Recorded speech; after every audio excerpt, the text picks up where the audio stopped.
नमः शिवाय। आज बताते हैं प्रदोष व्रत कैसे रखा जाता है और प्रदोष व्रत कब रखें।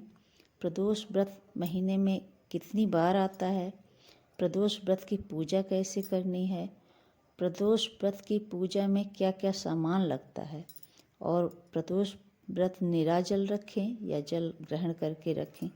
ये सब जानकारी आज आपको अपने चैनल के माध्यम से दे रहे हैं। अगर आप मेरे चैनल पर को सब्सक्राइब नहीं किए हैं तो सब्सक्राइब करिए, लाइक करिए और कमेंट करके बताइए कि क्या सही है, क्या गलत है, क्या जानकारी मैंने सही दी है।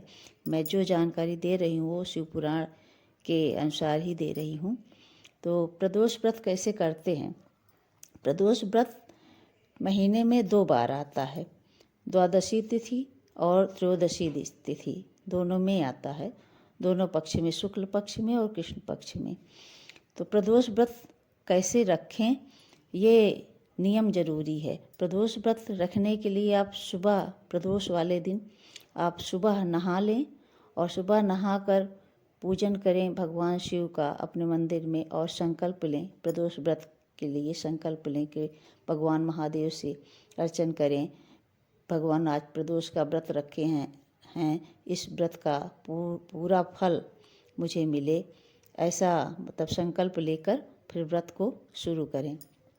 वैसे तो व्रत ये पूरा व्रत निराजल ही रखा जाता है, लेकिन अगर आप बीमार हैं या कुछ और कारण है तो जल ग्रहण कर सकते हैं। आप जल ग्रहण करके रखें। लेकिन अगर रह सकते हैं, आपको कुछ पाना है, कुछ अलग कर रहे हैं, किसी कारण से कर रहे हैं प्रदोष व्रत, तो निराजल रखें और शाम को सूर्यास्त के बाद आप जल ग्रहण करें, फलाहार करें। और इस व्रत में नमक नहीं खाते हैं, इसलिए नमक न खाएं। इस व्रत को के पूजन में क्या क्या सामग्री लगती है। तो शिव जी के पूजन में तो साधारण से सभी कुछ लगता ही है, आप लोग जानते ही होंगे। जैसे दूर्बा है, बेलपत्री है, शमी पत्री है और हल्दी, चंदन, कुमकुम ये सब लगता है। दूध, गाय का दूध, घी, शहद और जो भी सामान आप हमेशा पूजन में लेते हैं, केले का फल है, नारियल है, ये सब भगवान को चढ़ाया जाता है। इन सब से भगवान की पूजा की जाती है। आप शाम के समय में मंदिर हो, आपके पास शिवालय हो, वहाँ जाएं और मंदिर में जाकर भगवान शिव का पूजन करें। और अगर नहीं मंदिर है आपके पास तो आप घर में ही पूजन करें भगवान शिव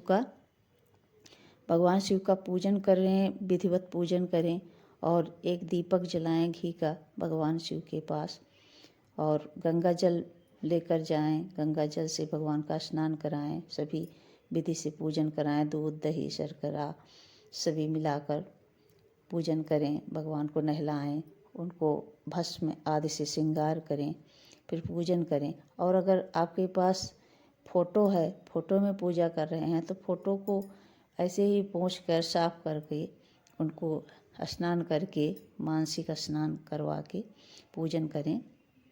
पूजन करने के बाद आप घर आएं और जल ग्रहण करें।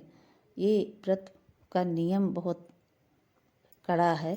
नियम करने से पूरी तरह से जो नियम का पालन करे उसे फल की प्राप्ति होती है। इस व्रत में जो कथा शिव पुराण में है, एक ब्राह्मणी और राजा के पुत्र की, वही कथा सही कथा है। बाकी तो और बहुत सारी बुक मिल जाएगी आपको रोड पर गीता प्रेस में जो छपी है, गीता प्रेस की ही बुक ले। अगर आप कथा सुन रहे हैं तो कथा सुनने का बहुत फल है। इस व्रत की बहुत बड़ी महिमा है। इस व्रत को जो सही तरीके से कर ले उसे सारी मनोकामना पूर्ण करते हैं भगवान सदाशिव। उसकी मनोकामना अवश्य पूर्ण करते हैं, उसके सारे कष्ट हर लेते हैं। इस प्रदोष व्रत की बहुत बड़ी महिमा है। अगर आप पूरे भाव के साथ प्रदोष व्रत रखते हैं तो आप देखिए आपके जीवन में बहुत सा बदलाव होगा। आपके घर में कभी भी कोई चीज़ की कमी नहीं होगी। भगवान आपके घर में हमेशा बढ़ोतरी करेंगे।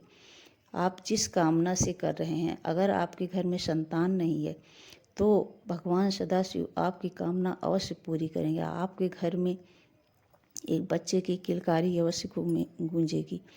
आप प्रदोष व्रत रखें। अगर आपके पास संतान नहीं है तो प्रदोष व्रत संतान के लिए करें, आपको अवश्य ही संतान की प्राप्ति होगी। आपकी सारी मनोकामना भगवान अवश्य पूर्ण करेंगे। हर हर महादेव। शिवाय नमः।